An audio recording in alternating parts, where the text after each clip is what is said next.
An award-winning author and American journalist, Charlie LeDuff, provides a brutally honest yet fulfilling look at a dying city in his new book, Detroit, An American Autopsy.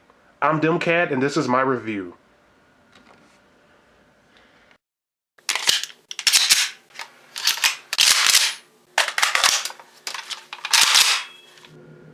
As the city of Detroit succumbs to bankruptcy, former New York Times staff writer and Detroit news reporter Charlie LeDuff puts a spotlight on the city's rampant corruption, decaying economic situation, and a whole array of other issues, including crime.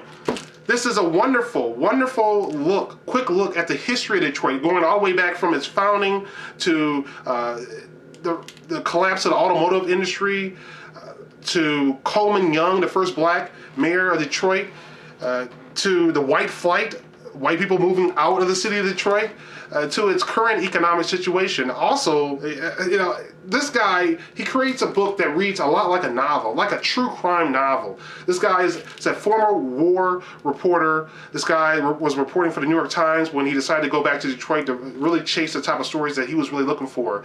And this guy, he was looking for, I think he's trying to look in a way for the future, which direction this country is going. And I think if you're interested in that, you may want to take a look at this. If you want a quick look at what's going on in Detroit and how the riots and the history of the race riots and all that other stuff sort of ties into the corruption and the economic situation that's going on right now. Now, there's no simple answers. It's not a matter of this is definitely the problem. He doesn't try to argue that this is definitely the problem with the city. He just highlights all the different problems in the city.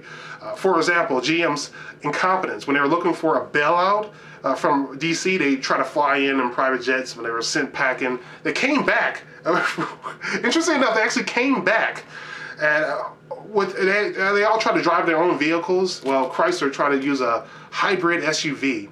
They had so little confidence in this vehicle that as they were trying to drive their executive to Washington, D.C., they actually had some former cop drive them. They actually had a second car follow them with 2 engineers with a set of tools. I mean, okay, anytime you need, I mean, these are new cars. Why do you need engineers to go from point A to point B? It's just a new vehicle. I mean, needless to say, it was pretty much scratch. The executive was not impressed with it. And I thought it was a really funny anecdote right there. But as many funny anecdotes as this book have, it also possesses a number of touching moments, situations where he's trying to help a grieving mother bury her child. There's bodies stacked up at the morgue because people can't afford to bury their own.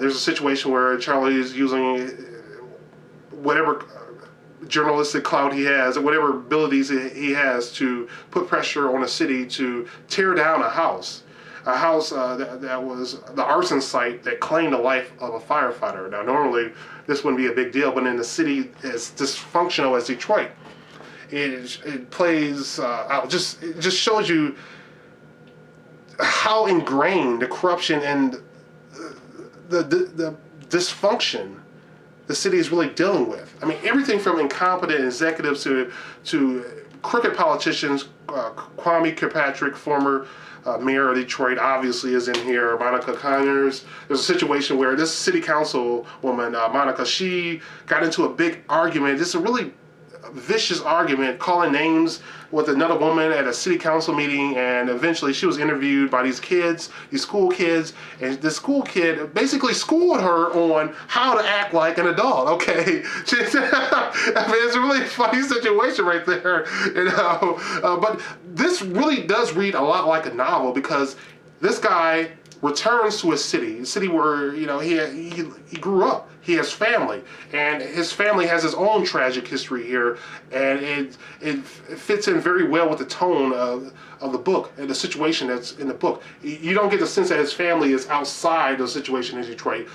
He's not just a person coming into the city of Detroit and pointing things out. He's a person who's actually from here. He's a person whose family is ingrained in the city. They have the city ingrained in them.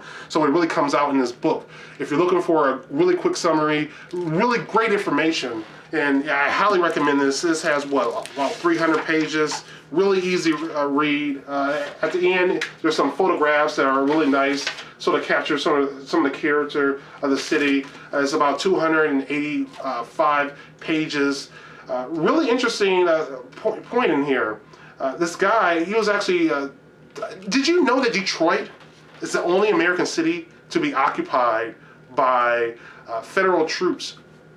Not one, not two, but 3 times. 3 times. Did you know that? You learn stuff like that by reading this book. So if you're interested in Detroit, its past, its present, possibly our future, well, the decline of the automotive industry, some of the effects, this is definitely something to jump into. It covers the political corruption. It covers how money just disappears and how he covers certain stories. And when he makes progress, it's so satisfying. It's like reading a great novel. So I recommend Charlie LeDuff's Detroit: An American Autopsy. Anyway, guys, thank you for watching. Thank you for listening. And don't forget, the future belongs to those who prepare for it today. Bye.